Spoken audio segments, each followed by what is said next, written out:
Hello students, welcome to chemistry by Shashi Bhushan YouTube channel में आप सभी का स्वागत है। बच्चों, जेट 2025 एग्जाम का नोटिफिकेशन से रिलेटेड मैं एक एक अपडेट जो है अपने ऑफिशियल यूट्यूब चैनल से जो है कि आप लोगों तक मैं पहुंचाने का काम कर रहा हूं। और आज जो है कि एक डिमांडिंग वीडियो जो है कि मैं आप लोगों के लिए जो है कि ये लेक्चर जो है लेकर के आया हूं, जिसमें कि केमिकल साइंस से रिलेटेड, यानी मतलब जिनका केमिस्ट्री से जो पढ़ाई किए हैं, बीएससी किए हैं, एमएससी किए हैं, या फिर आगे भी अगर पीएचडी भी किए हुए हैं, या अगर आप नेट जेआरएफ क्वालिफाइड हैं, तो सभी स्टूडेंट्स का डिमांड था कि सर केमिस्ट्री का सिलेबस जो है वो क्या है, वो बता दीजिए। केमिस्ट्री का तैयारी कैसे करें, ये आप लोग जो है कि जानना चाह रहे थे। तो जितने भी केमिस्ट्री के स्टूडेंट्स हैं जो जेट 2025 एग्जाम का जो नोटिफिकेशन आया है, जो अपीयर होना चाह रहे हैं, वैसे स्टूडेंट्स जो है कि इस वीडियो को अंत तक देखेंगे। मैं एक एक करके जो है कि पूरा डिटेल्स में मैं आज एक्सप्लेन करने वाला हूं सिलेबस से रिलेटेड। तो बच्चों, आगे वीडियो स्टार्ट करने से पहले आप सबसे गुजारिश है, जितने भी स्टूडेंट्स इस यूट्यूब चैनल में विजिट कर रहे हैं, आप सब जो है कि एक बार चैनल को सब्सक्राइब कर लीजिए अगर आपने अभी तक सब्सक्राइब नहीं किया है तो, क्योंकि ये ऑफिशियल चैनल जो है कि एक आपको रेस्पॉन्सिबिलिटी के साथ जो है कि कोई भी इंफॉर्मेशन जो है कि प्रोवाइड करता है, और आपको समय समय पे जो है कि आपको अपडेट हम आपको देते रहते हैं एक एक एग्जाम से रिलेटेड और केमिस्ट्री से रिलेटेड कंटेंट्स जो है कि मैं आप लोगों के लिए डिफरेंट मैं लेकर के आते रहता हूं। तो जितने भी स्टूडेंट्स इस वीडियो को देख रहे हैं बच्चों, तो आप सबसे एक छोटी सी गुजारिश है कि आप चैनल को सब्सक्राइब नहीं किए तो चैनल को सब्सक्राइब कर लीजिए, क्योंकि आप ही के मोटिवेशन से जो है कि ये चैनल जो है वो चल रहा है। ठीक है, तो आइए हम लोग स्टार्ट करते हैं। जितने भी केमिकल साइंस के स्टूडेंट हैं जो केमिस्ट्री से जेट का एग्जाम यानी झारखंड एलिजिबिलिटी टेस्ट का जो एग्जाम देने वाले हैं, उसका जो सिलेबस है बच्चों, पहले मैं बता दूं कि ऑफिशियल वेबसाइट में जेट के लिए जो है कि जेपीएससी का कोई आपको सिलेबस वहां अपलोड जो है वो नहीं किया गया है। मतलब कहने का ये है कि वहां पर बस एक ही बात मेंशन है कि जितने भी जो सिलेबस है सीएसआईआर यूजीसी नेट का केमिकल साइंस के लिए, वही सेम सिलेबस जो है ना वो आपको ये स्टडी करना है। जो आप देख भी रहे होंगे ये सिलेबस आपके सामने जो है कि मैं लेकर के आया हूँ। सीएसआईआर जो है UGC national eligibility test, NET को बच्चों नेशनल एलिजिबिलिटी टेस्ट के नाम से हम लोग जानते हैं, for junior research fellowship and lecturership. मतलब जेआरएफ का आप नाम सुने होंगे, नेट का भी आप नाम सुने होंगे, और जेआरएफ का भी आप नाम सुने होंगे। तो नेट का मतलब बच्चों यहाँ पर है नेशनल जो है एलिजिबिलिटी टेस्ट, और जो जेआरएफ है उसका मतलब है जूनियर रिसर्च फेलोशिप। ठीक है, और एंड लेक्चररशिप के लिए जो है कि ये आपको सिलेबस जो है वो दिया गया है। मतलब अगर आप जेआरएफ अगर क्वालिफाई करना चाहते हैं, या फिर अगर आप यूजीसी नेट अगर क्वालिफाई करना चाहते हैं सीएसआईआर का, तो आपको जो है कि सेम सिलेबस जो है आपको स्टडी करना है। और ये सिलेबस बच्चों आपके ये जानना चाहिए आपको यहाँ पर, ये सिलेबस कोई छोटा मोटा सिलेबस नहीं है, ये काफी डिटेल्स में जो है ये सिलेबस जो है कि आपको दिया गया है, जिसमें कि आपको एक एक करके जो है कि अगर आप अभी से नहीं पढ़ना स्टार्ट करेंगे तो आपको सिलेबस कवर करना ये मुश्किल है। दिल्ली में बच्चों ये सिलेबस जो है कि पढ़ाने के लिए 6 महीने का जो है कि कोर्स ये चलाया जाता है कोचिंग इंस्टीट्यूट के द्वारा। वहाँ पर जो है कि डेली क्लासेस जो है कि चलते हैं, और लगभग 6 घंटे का, 8 घंटे का, 10-10 घंटे का क्लास चलता है। फिर भी जो है कि सिलेबस जो है कि कंप्लीट करना एक टीचर के लिए जो है कि बहुत मुश्किल काम होता है। तो इसलिए आप जितने भी केमिस्ट्री से जो स्टूडेंट्स से जो जेट का एग्जाम देने का जो सोच रहे हैं और जो फॉर्म फिल कर रहे हैं, वो सिलेबस को पहले आप समझिए कि सिलेबस क्या है। सिलेबस आगे मैं डिस्कस करने से पहले एक लाइन और मैं बता दूं कि सिलेबस जो है बच्चों ये सीएसआईआर नेट का ये कोई 11-12 का सिलेबस नहीं है। इसमें आपको बीएससी प्लस एमएससी और प्लस जो है कि एडवांस लेवल का जो कॉम्पिटिटिव लेवल का जो टॉपिक्स जो है जितने भी केमिकल साइंस के लिए, वो सारे टॉपिक्स जो हैं कि इसमें इंक्लूडेड हैं। और आपको एक एक करके आपको बहुत ध्यान से जो है कि सिलेबस को पढ़ना पड़ेगा, तब जाकर के आपका तैयारी जो है एक सही समय पर जो है कि आपका फाइनल जो है टच आप दे सकते हैं अपने तैयारी को और एग्जाम आप क्वालिफाई कर सकते हैं। तो जैसा कि सबको पता है जितने भी केमिकल साइंस के स्टूडेंट हैं कि केमिस्ट्री में जो है कि 3 जो है कि ब्रांच जो होते हैं अलग अलग, जिसमें पहला जो है वो आपका फर्स्ट है वो है फिजिकल, दूसरा जो है वो है ऑर्गेनिक, और इसी प्रकार से थर्ड जो हम लोग देखते हैं वो है इनऑर्गेनिक केमिस्ट्री। तो ये 3 ब्रांच जो है फिजिकल है, ऑर्गेनिक है और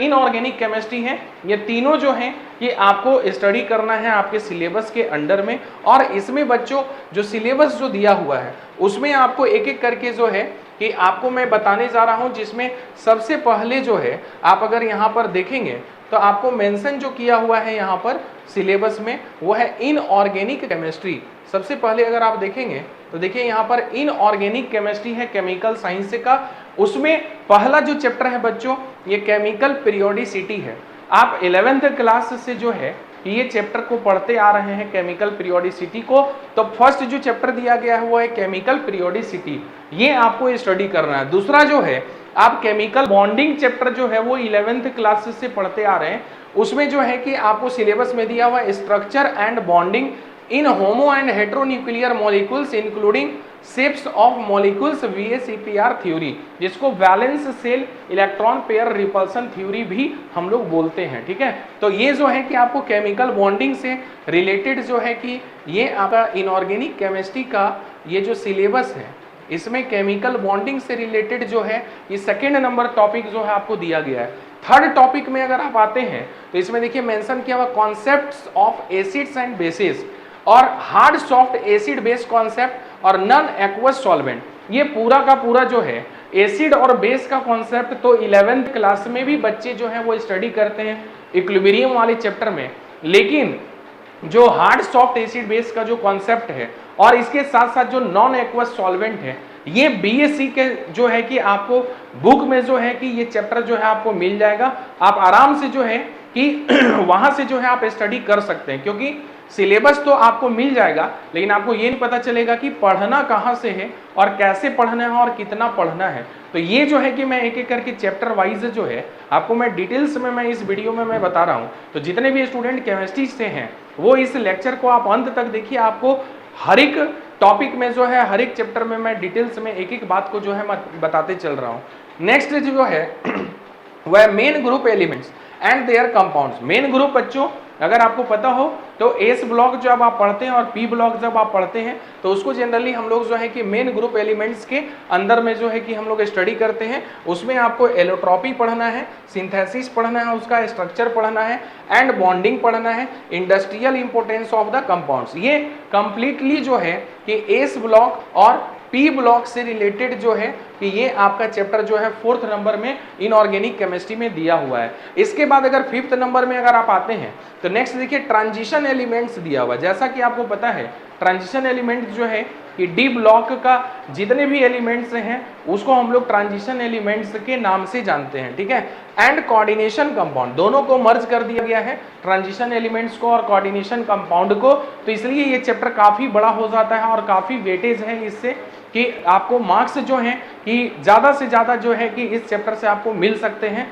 क्योंकि ये इससे कोई ऐसा एग्ज़ाम नहीं है दुनिया में कि एग्ज़ाम हो केमिस्ट्री का और कोऑर्डिनेशन से क्वेश्चन नहीं आए, ट्रांजिशन एलिमेंट्स से क्वेश्चन नहीं आए। तो जितने भी स्टूडेंट्स इस वीडियो को देख रहे हैं वो कोऑर्डिनेशन कंपाउंड को आप बहुत अच्छे से कर लीजिएगा, केमिकल बॉन्डिंग को बहुत अच्छे से आप कीजिएगा, तो आपको मैक्सिमम जो है मार्क्स आपको यहाँ से मिल सकता है। इसमें आपको स्ट्रक्चर भी पढ़ना है, बॉन्डिंग थ्योरीज पढ़ना है, जैसे VVT, CFT, LFT का आप नाम सुने होंगे। नेक्स्ट जो है वह है स्पेक्ट्रल एंड मैग्नेटिक प्रॉपर्टीज और रिएक्शन मैकेनिज्म।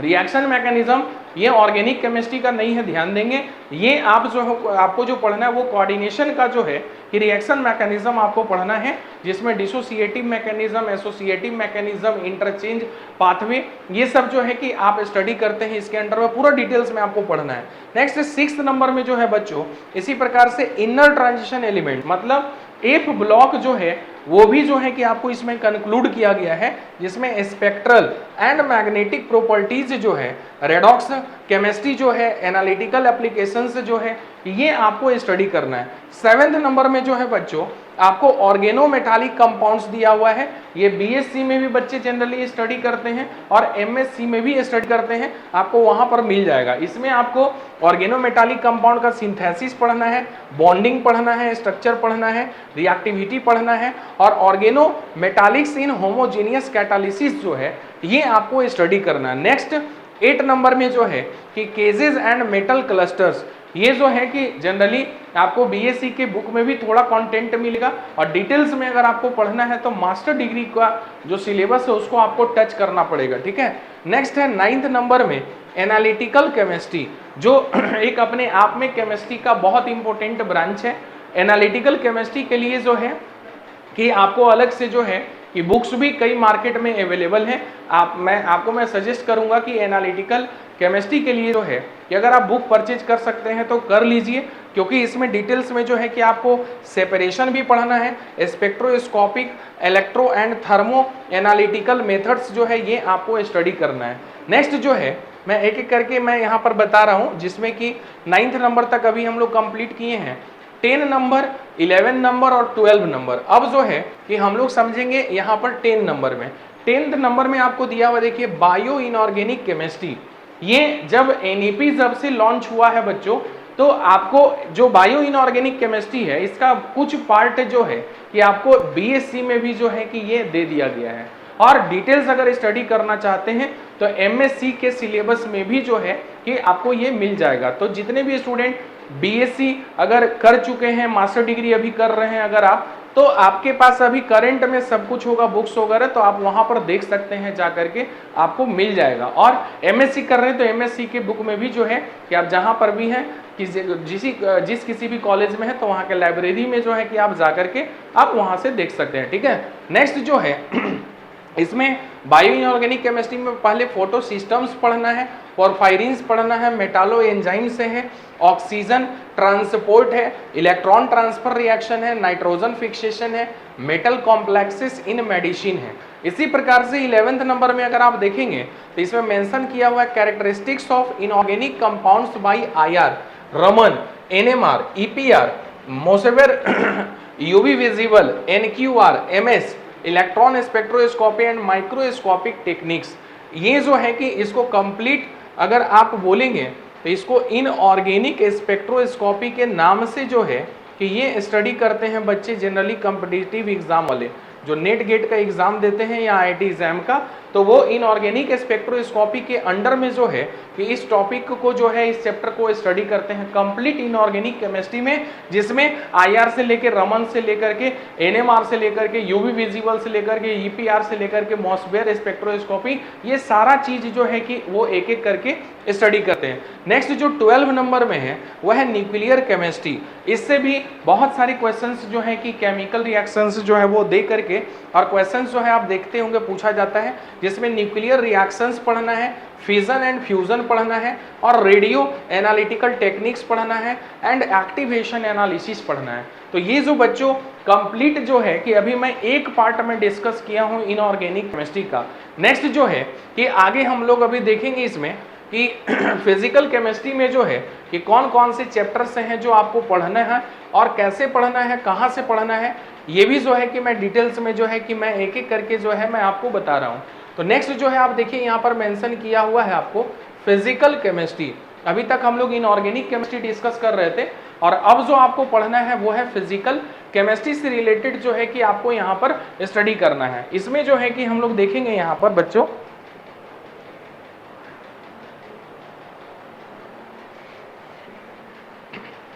इसमें जो है आप फिजिकल केमिस्ट्री में जो है कि आप देखिए सबसे फर्स्ट में जो आपको दिया गया है चैप्टर का नाम वह है basic principles of quantum mechanics. Quantum mechanics ये नाम सुन करके ही जो है कि बच्चे डर जाते हैं फिजिकल केमिस्ट्री में, क्योंकि क्वांटम केमिस्ट्री बच्चों जो भी बीएससी या एमएससी अगर कर रहे होंगे तो आपको पता होगा कि क्वांटम केमिस्ट्री जो है कि अपने आप में फिजिकल केमिस्ट्री का जो है कि एक कोर पार्ट है, कोर ब्रांच है। और फिजिकल केमिस्ट्री का बोलिए कि अगर बैकबोन बोला जाए तो ये क्वांटम केमिस्ट्री जो है कि हायर एजुकेशन में अगर इसका नॉलेज नहीं होगा तो इसके बिना फिजिकल केमिस्ट्री आपका इनकम्प्लीट है। तो इसमें आपको basic principles of quantum mechanics में सबसे पहले पोस्टुलेट्स पढ़ना है, ऑपरेटर अलजेब्रा दिया हुआ है जिसमें कि आप साइज से रिलेटेड जो है कि आप यहाँ पर स्टडी जो है वो करेंगे, एग्जैक्टली सॉल्वेबल सिस्टम्स है, पार्टिकल इन अ बॉक्स है, हार्मोनिक ऑसिलेटर भी पढ़ना है, हाइड्रोजन एटम भी पढ़ना है,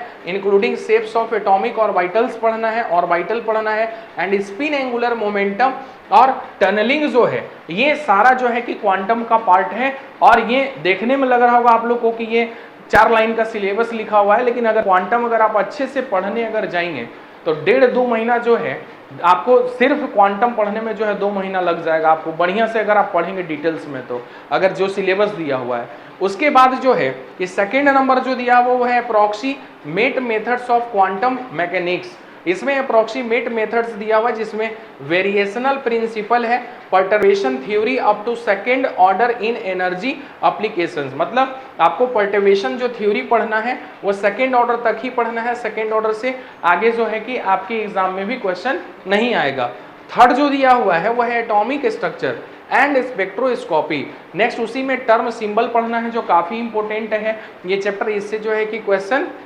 आते ही आते हैं और अगर एक बार अगर आप पढ़ लेंगे सीख जाएंगे तो आराम से जो है कि आप बना सकते हैं। नेक्स्ट है many electron systems and anti symmetric principle, ये भी जो है कि एटॉमिक स्ट्रक्चर के अंदर में ही जो है कि हम लोग स्टडी करते हैं। नेक्स्ट बच्चों फोर्थ जो आपका चैप्टर है वह है chemical bonding in diatomics, elementary concepts of molecular orbital and VB theories. Next है Huckel theory of for conjugated pi electron system. Chemical bonding का भी जो है कि यूज है यहाँ, केमिकल बॉन्डिंग फिजिकल केमिस्ट्री में आपको डिटेल्स में नहीं पढ़ना है। केमिकल बॉन्डिंग में मतलब कोई भी मॉलिक्यूल का जब आप स्टडी करते हैं, खास करके जो पाई इलेक्ट्रॉन जो कंजुगेटेड जो सिस्टम होते हैं उसका जो है कि आपको यहाँ पर एक एक करके जो है कि स्टडी जो है आपको करना है। वैलेंस बॉन्ड थ्योरी, उसका मॉलिक्यूलर ऑर्बिटल थ्योरी और हकल थ्योरी, ये तीनों जो है कि थ्योरीज काफी इंपॉर्टेंट हैं, जैसे क्वेश्चन आपको CSIR नेट में भी देखने को मिल जाते हैं और आपको जेट के एग्जाम में भी जो है आपको देखने को मिलेंगे। नेक्स्ट है 5th नंबर में बच्चों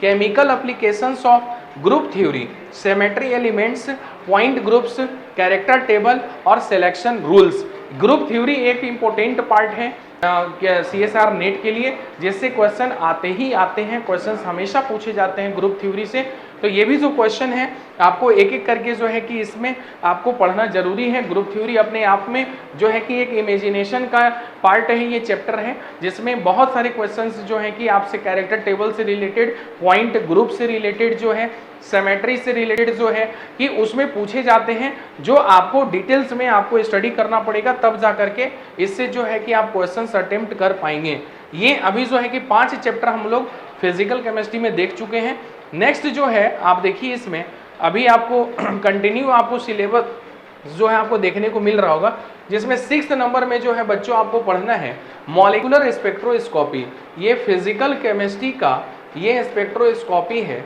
जिसमें कि जो भी बच्चे इस वीडियो को देख रहे हैं तो जो BSc के स्टूडेंट होंगे या मास्टर डिग्री में, तो वो भी जो है कि उनको पता होगा कि रोटेशनल पढ़ते हैं हम लोग, vibrational spectra of diatomic molecules पढ़ते हैं, इलेक्ट्रॉनिक स्पेक्ट्रा पढ़ते हैं, IR एंड रमन एक्टिविटीज पढ़ते हैं, सिलेक्शन रूल्स पढ़ते हैं, basic principles of magnetic resonance पढ़ते हैं। तो ये सारा चीज़ जो है आपको 6th नंबर के अंदर में जो है कि आपको ये स्टडी करना है फिजिकल स्पेक्ट्रोस्कोपी में। मॉलिक्यूलर स्पेक्ट्रोस्कोपी ये चैप्टर है फिजिकल केमिस्ट्री का जो स्पेक्ट्रोस्कोपी को कवर करता है। 7th नंबर में जो है कि थर्मोडायनेमिक्स, फिजिकल केमिस्ट्री में आपको पता है कि थर्मोडायनेमिक्स एक काफ़ी इंपॉर्टेंट चैप्टर है, और थर्मोडायनेमिक्स में जितने भी स्टूडेंट जो हैं कि इस वीडियो को देख रहे होंगे, तो थर्मोडायनेमिक्स में आपको पता है यहाँ पर कि जो भी आप स्टडी करते हैं तो एक केमिकल थर्मोडायनेमिक्स होता है और एक स्टैटिस्टिकल थर्मोडायनेमिक्स जो है कि होता है। तो 2 टाइप्स के थर्मोडायनेमिक्स जो है कि होते हैं,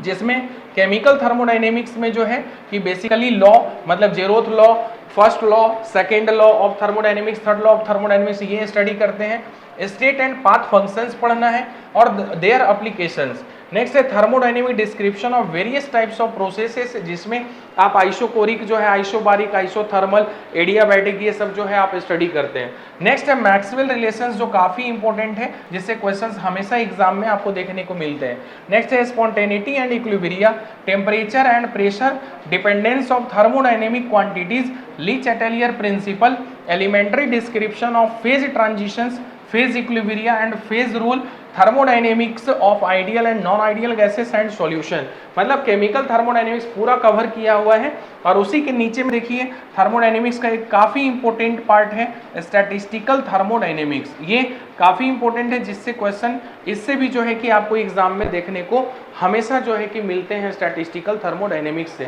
तो काफी इंपॉर्टेंट चैप्टर है, जिसमें Boltzmann distribution, kinetic theory of gases, partition function and their relation to thermodynamic quantities, calculations for model system, ये सारा चीज जो है कि हम लोग इसके अंदर में स्टडी करते हैं। नेक्स्ट इलेक्ट्रोकेमिस्ट्री, ये भी जो है कि बच्चे 12th क्लास से जो है कि इसका स्टडी करने लगते हैं, और इसका रिलेशन जो है वो 11th क्लास से ही जुड़ा हुआ है रेडॉक्स रिएक्शन वाले चैप्टर से, जिसमें नस इक्वेशन आपको पढ़ना है, रेडॉक्स सिस्टम पढ़ना है, इलेक्ट्रोकेमिकल सेल पढ़ना है, डीवाई हकल थ्योरी पढ़ना है, इलेक्ट्रोलाइटिक कंडक्टेंस पढ़ना है, कोलरास लॉ पढ़ना है एंड इट्स एप्लीकेशंस पढ़ना है, आयोनिक इक्विलिब्रिया है, कंडक्टोमेट्रिक एंड पोटेंशियोमेट्रिक टाइट्रेशन। तो ये काफी इंपॉर्टेंट जो है कि ये पार्ट है आपके एग्जाम के लिए इलेक्ट्रोकेमिस्ट्री, जिससे न्यूमेरिकल्स जो है कि हमेशा जो है ये पूछा ही जाता है। तो अब आप देख पा रहे होंगे कि टोटल 14 चैप्टर्स जो है कि फिजिकल केमिस्ट्री से सिर्फ है, जिसमें कि केमिकल काइनेटिक्स के जो है आपका इलेक्ट्रोकेमिस्ट्री के बाद केमिकल काइनेटिक्स है, जो काफ़ी इंपॉर्टेंट चैप्टर है। इसका भी वेटेज जो है कि अपने आप में है आपके एग्जाम के लिए, जिससे क्वेश्चंस हमेशा जो है और न्यूमेरिकल्स जो है वो पूछे जाते हैं। इसमें जो है कि इंपेरिकल रेट लॉज है एंड टेम्परेचर डिपेंडेंस है, कॉम्प्लेक्स रिएक्शंस है, स्टडी स्टेट अप्रोक्सीमेशन है, डिटर्मिनेशन ऑफ रिएक्शन मैकेनिज्म्स है, collision and transition state theories of rate constant है, यूनिमॉलिक्यूलर रिएक्शंस है, एंजाइम काइनेटिक्स है, सॉल्ट इफेक्ट पढ़ना है, होमोजेनियस कैटालिसिस है, फोटोकेमिकल रिएक्शंस है। उसके बाद नेक्स्ट जो है सरफेस केमिस्ट्री से रिलेटेड जो है कि आपको चैप्टर दिया हुआ कोलाइड्स एंड सरफेसेस, जिसमें कि सरफेस केमिस्ट्री से रिलेटेड जो है कि आपको इस चैप्टर में जो है कि आपको स्टडी करना है सरफेस केमिस्ट्री से रिलेटेड। नेक्स्ट जो है आपका 12 नंबर में है सॉलिड स्टेट। सॉलिड स्टेट आजकल जो है कि ये जनरली सिलेबस से जो है कि रिड्यूस कर दिया गया है 12th क्लास वाले सिलेबस में भी, लेकिन ये आपको CSIR नेट में है, जिससे एक छोटा सा टॉपिक ये चैप्टर को कवर करता है, क्रिस्टल स्ट्रक्चर, ब्रैग्स लॉ, उसका एप्लीकेशन और बैंड स्ट्रक्चर ऑफ सॉलिड को। नेक्स्ट 13 नंबर में है पॉलीमर केमिस्ट्री। इसमें आपको ये भी छोटा चैप्टर है लेकिन वेटेज इसका है, ठीक है। इसमें आपको मोलर मास जो है पूछता है, काइनेटिक्स ऑफ पॉलीमराइजेशन जो है ये आपको जो है कि यहाँ पर स्टडी करना होता है। नेक्स्ट 14th नंबर में है डेटा एनालिसिस। ये जो है कि आप थोड़ा सा जो 9th-10th क्लास में जो आप पढ़ते हैं उससे रिलेटेड भी जो है कि थोड़ा सा आप स्टडी करते हैं, जिसमें कि आपको मीन एंड स्टैंडर्ड डेविएशन है, एब्सोल्यूट एंड रिलेटिव एरर्स है, लीनियर रिग्रेशन है और कोवेरिएंस एंड कोरिलेशन कोएफिशिएंट है। तो ये जो है कि आपको डेटा एनालिसिस भी जो है कि ये फिजिकल केमिस्ट्री के अंडर में आता है, और ये सब ऐसा है टॉपिक, ये सब चैप्टर की बच्चे जनरली जो है कि मास्टर डिग्री में भी नहीं पढ़ पाते हैं, ठीक है, क्योंकि सिलेबस में नहीं होता है। तो इसलिए आपको जो है कि बढ़िया से ध्यान से जो है कि ये टोटल कवर करना होगा। फिजिकल केमिस्ट्री में जो है कि टोटल देखिए 14 चैप्टर्स जो है कि वो कवर हो रहे हैं आपको फिजिकल केमिस्ट्री में। नेक्स्ट ऐसे ही अगर आप देखेंगे तो अब लास्ट जो बचता है आप लोगों के लिए वो है ऑर्गेनिक केमिस्ट्री। और ऑर्गेनिक केमिस्ट्री जो है कि आपको करना बहुत ज़रूरी है, क्योंकि क्वेश्चंस जो है कि इससे भी जो है एग्जाम में बहुत सारे क्वेश्चंस जो है वो पूछे जाते हैं और बच्चे क्वेश्चंस देख करके जनरली डर जाते हैं। तो आपको जो है कि आपको ध्यान से पढ़ना पड़ेगा ऑर्गेनिक केमिस्ट्री को भी, जिसमें पहला जो फर्स्ट जो आपका चैप्टर दिया गया है वो है IUPAC nomenclature of organic molecules including regio and stereo isomers, ये आपको दिया हुआ है। सेकेंड जो है प्रिंसिपल्स ऑफ स्टीरियो केमिस्ट्री है, जिसमें पूरा स्टीरियो केमिस्ट्री जो है कि ये कवर करेगा आपका। नेक्स्ट है थर्ड में जो है वो एरोमेटिसिटी है। एरोमेटिसिटी आप चेक करते हैं कंपाउंड का कि कंपाउंड एरोमेटिक है कि एंटी एरोमेटिक है कि नॉन एरोमेटिक है, इसका जो है कि आप स्टडी करते हैं। नेक्स्ट फोर्थ नंबर में है ऑर्गेनिक रिएक्टिव इंटरमीडिएट्स, जिसमें कि इंटरमीडिएट का जहां पर भी नाम आता है तो कार्बोकेटायन जनरली होता है, कार्बन एनायन होता है, फ्री रेडिकल होता है, कार्बिन होता है, बेंजाइन होता है और नाइट्रीन्स होता है। तो ये जो है कि आप 4 चैप्टर ऑर्गेनिक का जो है अभी आप देखें यहाँ पर जो मैं अभी डिस्कस किया हूँ। इसके बाद जो है नेक्स्ट 5th नंबर में अगर आप देखेंगे तो रिएक्शन मैकेनिज्म जो है वो कवर करता है organic reaction mechanism involving addition, elimination and substitution reactions, जिसमें कि electrophilic, nucleophilic of radical species, ये सारे टॉपिक्स जो है कि वो इसमें आएंगे। नेक्स्ट 6 नंबर में जो है आपको common named reaction, named reactions जो है कि एक चैप्टर इसमें CSIR नेट में होता है, जिसमें जितने भी केमिस्ट्री में नेम्ड रिएक्शन आप पढ़ते हैं अलग अलग चैप्टर में, वो सारे रिएक्शंस को जो है कि आपको इस चैप्टर के अंदर में पढ़ना होता है। नेक्स्ट है ऑर्गेनिक ट्रांसफॉर्मेशंस एंड रिएजेंट्स, इसमें कुछ स्पेशल जो है कि रिएजेंट्स के बारे में स्टडी आपको करना होता है कि किस टाइप के केमिकल रिएक्शंस में, ऑर्गेनिक केमिकल रिएक्शंस में आप कैटलिस्ट यूज करेंगे, उसका जो स्टडी है आप इसमें करते हैं। नेक्स्ट है concepts in organic synthesis. Organic synthesis काफी इंपॉर्टेंट पार्ट है ये सब ऑर्गेनिक का, जिसमें कि आपको रेट्रोसिंथेसिस है, डिस्कनेक्शन है, सिंथॉन्स है, लीनियर एंड कन्वर्जेंट सिंथेसिस है, अम्पोलंग है, of reactivity of and protecting groups है। तो ये सारे जो टॉपिक्स हैं ये काफ़ी इंपॉर्टेंट है, जो आपके CSIR नेट में इस सब टॉपिक से क्वेश्चंस आते ही आते हैं। नेक्स्ट जो है अगर आप देखेंगे 8 नंबर के बाद तो देखिए इसमें टोटल जो है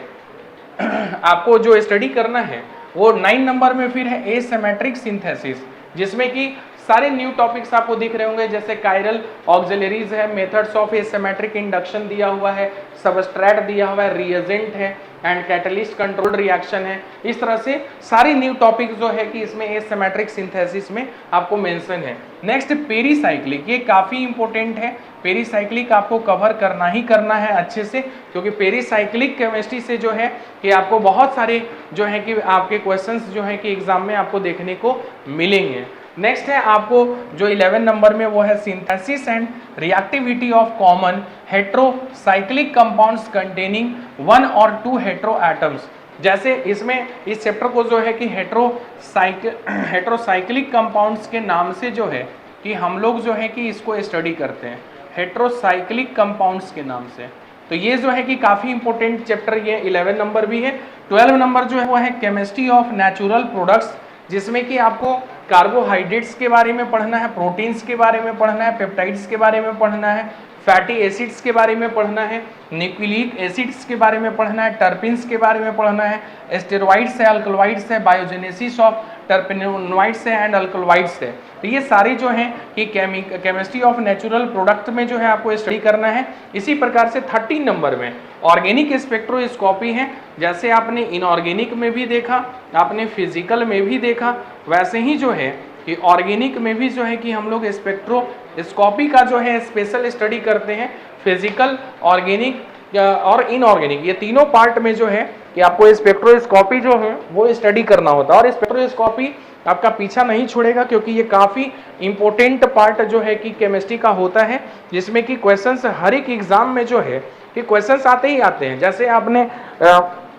इनऑर्गेनिक केमिस्ट्री में आपने यूवी देखा, विजिबल देखा, एनएमआर देखा, ईपीआर देखा, मोस्बेयर देखा, वैसे ऑर्गेनिक केमिस्ट्री में भी जो है कि बच्चों आपसे जो है कि यहाँ पर आईआर दिया हुआ यूवी विजिबल है और हाइड्रोजन आपका जो है कि एनएमआर स्पेक्ट्रोस्कोपी है, कार्बन 13 है एंड मास स्पेक्ट्रोस्कोपी टेक्निक्स है। तो ये जो है कि आपको एक एक करके जो है कि डिटेल्स में जो है कि मैं यहाँ पर जो फिजिकल, ऑर्गेनिक, इनऑर्गेनिक के जो सिलेबस है उसको मैं डिस्कस किया हूँ। इसके बाद जो है इंटरडिसिप्लिनरी टॉपिक्स जो हैं इसमें अलग से जो है कि कुछ पार्ट दिए हुए हैं, इससे भी क्वेश्चंस जो है कि CSIR नेट में पूछे जाते हैं, तो जेट में भी पूछने के चांसेस हैं। जिसमें कि आपको फर्स्ट दिया हुआ है chemistry in nano science and technology, दूसरा है catalysis and green chemistry, third जो है वो है मेडिसिनल केमिस्ट्री, फोर्थ जो है वो है सुप्रा मॉलिकुलर केमिस्ट्री एंड फिफ्थ जो है वह है इन्वायरमेंटल केमिस्ट्री। तो इनसे भी जो है कि क्वेश्चंस जो है कि आपको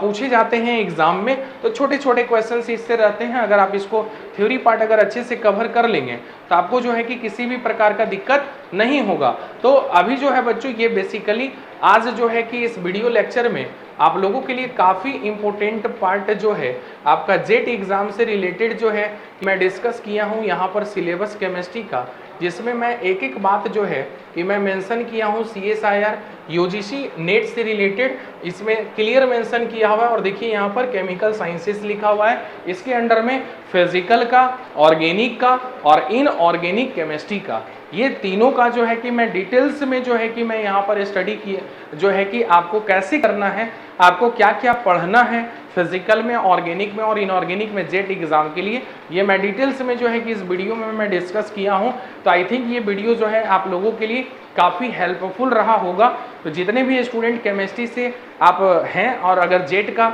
अगर फॉर्म भर रहे हैं तो ये वीडियो बच्चों आप तो देखें ही देखें, साथ ही साथ आप अपने फ्रेंड सर्कल्स में भी जो है कि जो केमिस्ट्री से जो तैयारी कर रहे हैं और जेट का एग्ज़ाम देने वाले हैं उनके बीच में भी इस वीडियो को जरूर शेयर कर दीजिए। ये काफ़ी इंपॉर्टेंट आपके लिए वीडियो है। सिलेबस में कंप्लीट केमिकल साइंस का जो है मैं डिस्कस किया हूँ। और बच्चों जेट एग्जाम से रिलेटेड किसी भी प्रकार का नोटिफिकेशन अगर आपको चाहिए तो आप हमारे यूट्यूब चैनल से जुड़े रहिए। आपको मैं समय समय पे जो है कि एक इन्फॉर्मेशन जो है मैं आपको प्रोवाइड कर रहा हूँ। और जब तक एक रिजल्ट नहीं निकलेगा, जब तक ज्वाइनिंग नहीं हो जाएगा, तब तक आपको एक एक इन्फॉर्मेशन जो है जेट से रिलेटेड मैं अपने ऑफिशियल यूट्यूब चैनल से आप लोगों को मैं प्रोवाइड करता रहूँगा। तो बच्चों जो भी इस वीडियो को, जो भी टीचर्स हैं या स्टूडेंट्स हैं अगर इस वीडियो को देख रहे हैं और अगर फर्स्ट टाइम अगर आप मेरे चैनल से अगर जुड़ रहे हैं और अगर आपने चैनल को सब्सक्राइब नहीं किया है तो प्लीज़ आप चैनल को सब्सक्राइब कर लीजिए, लाइक कीजिए और ज़्यादा से ज़्यादा जो है आप लोग शेयर कीजिए। Thank you.